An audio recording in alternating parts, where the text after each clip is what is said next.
I feel like I really got it down to a point where I can heal my skin within a week. How do you go about healing it? What kind of routine do you do?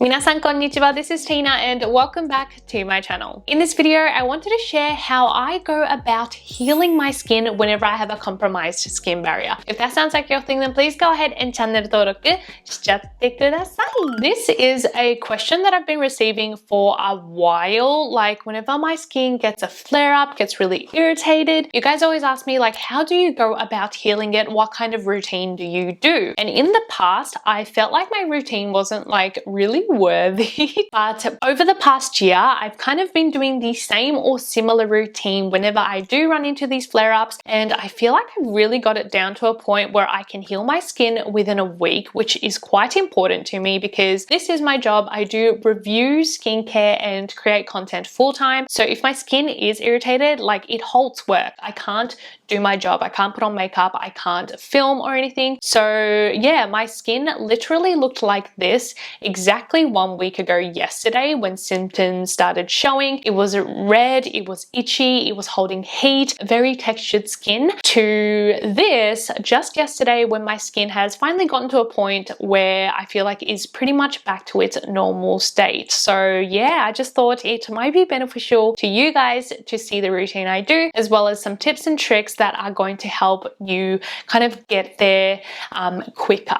So first things first, when do I do this routine? So whenever I talk about a kind of compromised skin barrier or damaged skin barrier, I'm not talking about minor irritation, because I think most of us do experience small and minor irritations pretty frequently. I know I do, but I'm talking more about a like full-blown reaction on your skin. For example, you have significant redness in your skin, it is itchy, it might be holding heat, and a lot of texture. Most recently, like the reaction 1 week ago, was an allergic reaction, and that's usually the case for me personally. I do have a known allergy to tamanu oil and high concentrations of snail mucin. This last time, I'm not 100% sure what I reacted to, which is a little bit scary, but as soon as it happened, I knew that I needed to change my routine because it was very similar to a reaction I had in the past. You can probably follow this routine even if it's not an allergic reaction, but you do have severe irritation or a broken skin barrier, as I said earlier. Although since I'm not a professional in any way, I am not advising anything to more severe skin reactions or skin conditions like dermatitis,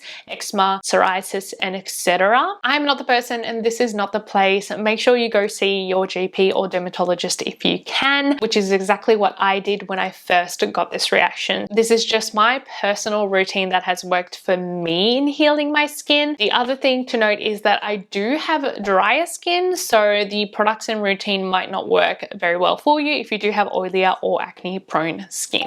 Before we get into the routine, I wanted to share some general tips and tricks that we should all be following whenever we do have that irritated, damaged skin barrier. Number one, strip down your routine to the absolute basics. By this, I mean like cleanser and moisturizer. That's pretty much all that you need. From the previous point, this might be obvious, but avoid any extra steps. So serums, special care like eye cream, spot treatment, sheet masks, wash off masks, as well as avoiding any stronger ingredients or actives. So your vitamin C's, retinoids, exfoliants, you don't need any of that, as well as possible irritants. So things like essential oils, alcohol, fragrance. Usually I am fine with these things, but when my skin is in this fragile state, I will just use products that don't have any fragrance, alcohol, or the above. Also, if it is possible, avoid wearing SPF. This is not a advice I would usually give, obviously, but SPF can be an irritant for some people, and also the removal can take a little bit of extra effort compared to not wearing it. Luckily, I work from home, so I can obviously avoid the sun and not wear sunscreen. If I did need to go out, I wore a hat and covered as much as my skin as possible, so I didn't get any irritation from the UV too. If you are going to be in the sun, of course, I would recommend wearing SPF, but just go for a really gentle gentle one. Also avoid wearing makeup if you can. Again, it's very easy for me to do because I do work from home, but today is the first day in a week that I wore makeup because I just wanted to avoid any possible adding to the skin reaction. Also, I think this is pretty self-explanatory from all of the above points, but be as gentle as possible to your skin. So whenever you're touching it, rubbing it, be as gentle as you can, or try to avoid doing it at all. Like only really touch your skin when you need to. And then the last point is to try to listen to your skin. I made a point of this in a recent video, but your skin will change and you have to try to learn to adapt with it too. Alrighty, so now it is time to share the actual routine with you guys. The base routine consists of just 3 products. I have used all of them for at least 1 year, most of them more than that, and at the peak of irritation. So I know even when my skin is at its most fragile state, these products work for me. Again, you don't have to get the exact same products, and the exact same products might not work for you. Try to use them as a guide or like as an example to how you can build your own routine. Day 1, you can see that my skin is very red, very irritated. There's spots all over my neck too, and a lot of texture and bumpiness to my skin. First step, pretty obvious probably, but is to cleanse with a very gentle cleanser. I use the CeraVe Hydrating Cleanser.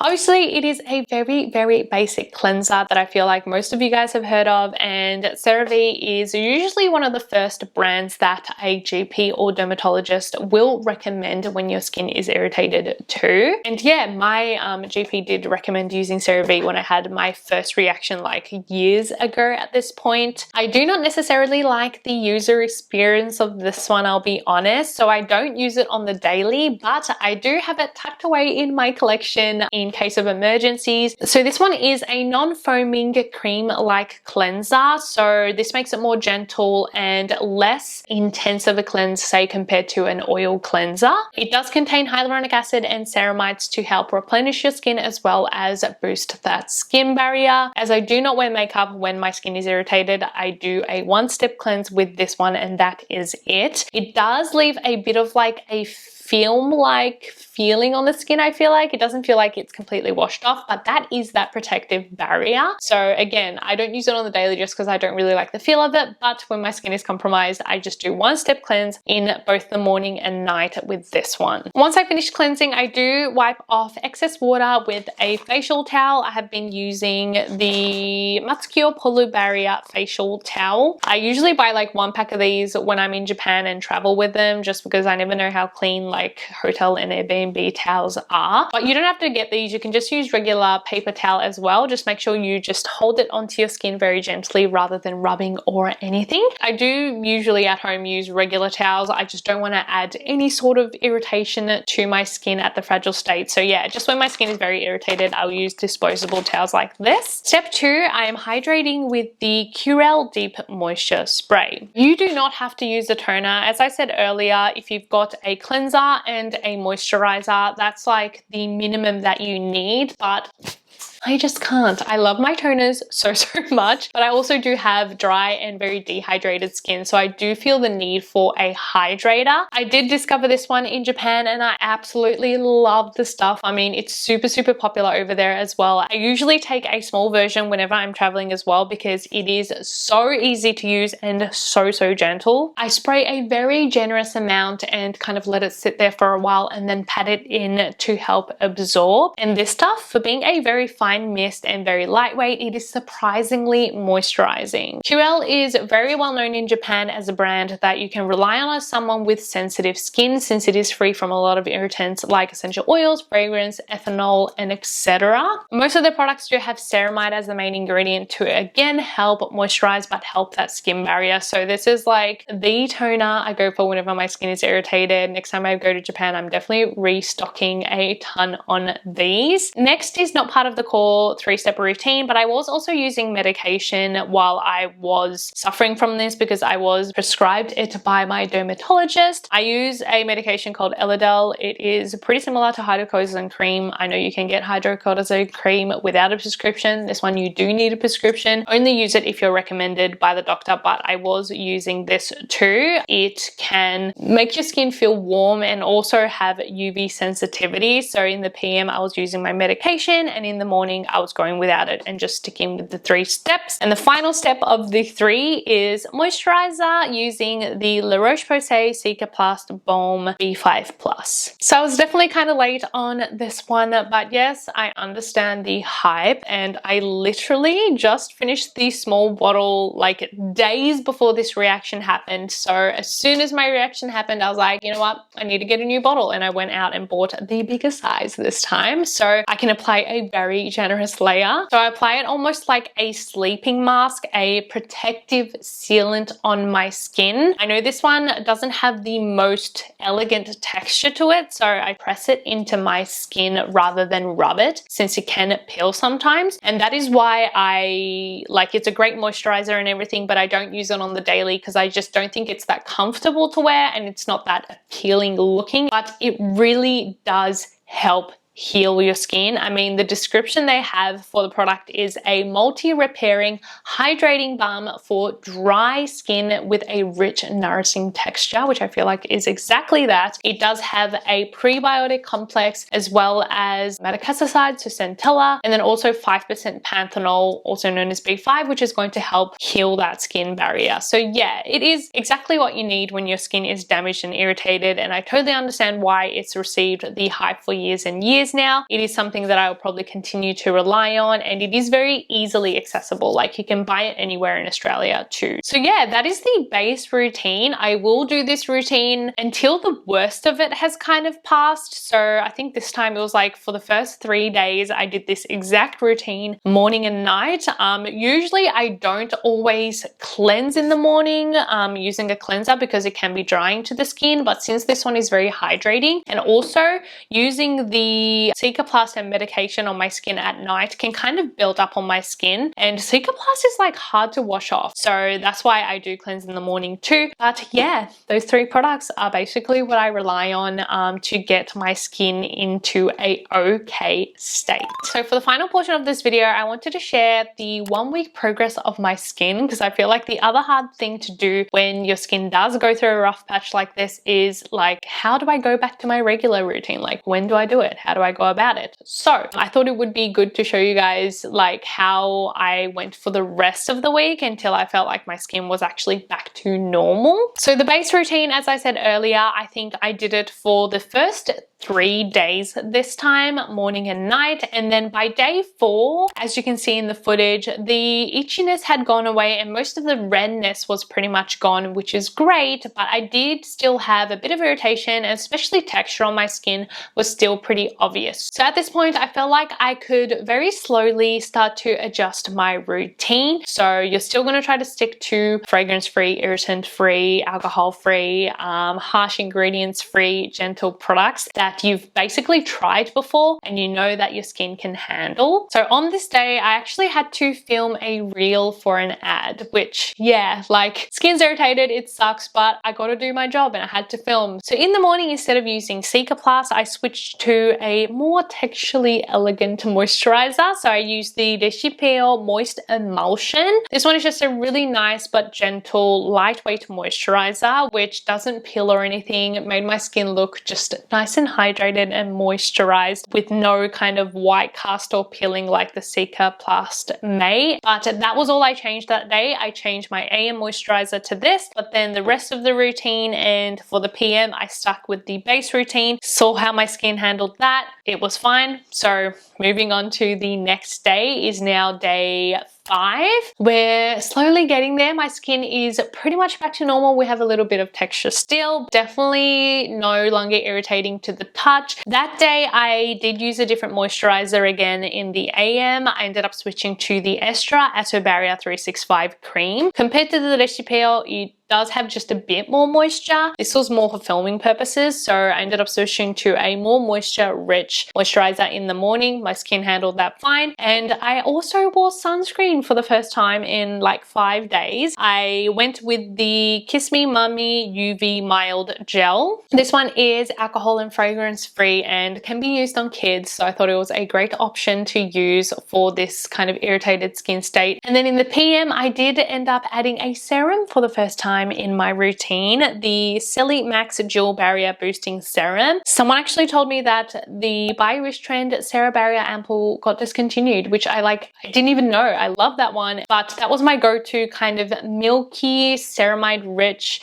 skin barrier improving serum, and this is the closest thing I've found to it. It has a little bit more of like a thicker, richer texture, but it is really nice and gentle and gives you that kind of plumpness and softening to the skin. So I added this to my PM routine. Day 5, I ended up changing 3 products, which was probably a little bit more than I should have, but I listened to my skin and it didn't react to all of it. It could handle it. So I was like, great, it really is on its way of kind of completely healing. And then day 6, I feel like my skin was pretty much back to normal. It's not like peak performance, glowy, bouncy skin, but it is no longer irritated. So I decided to add a AM serum, went for the Mary and May Centella Asiatica serum. And then the rest of the routine was the same as the other days. So final day, day 7, officially 1 week from when I first showed symptoms. Now I do apologize for the quality of the video because I started filming without the intention to make a video, so I had no lighting. It was just like a bare in the bathroom shot, so I kind of stuck with that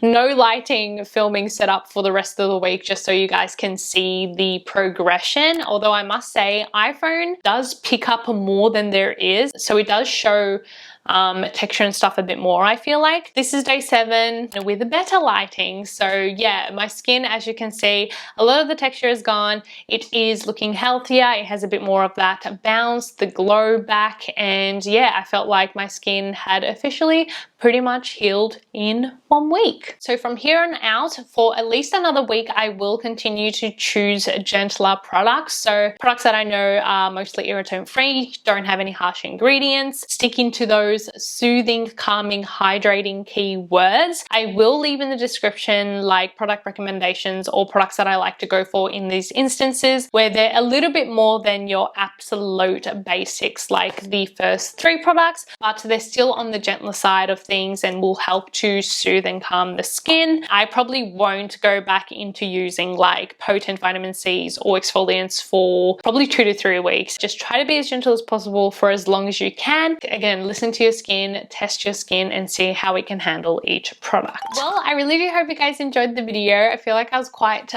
blabby in this one, so I hope you guys enjoyed the little chat. If you do have any other product recommendations or tips for irritated skin barrier, help each other out and pop it in a comment below. Please make sure to check out one of these videos here because I would super duper appreciate it. And yeah, I guess I'll see you guys in the next one. Bye! Mwah!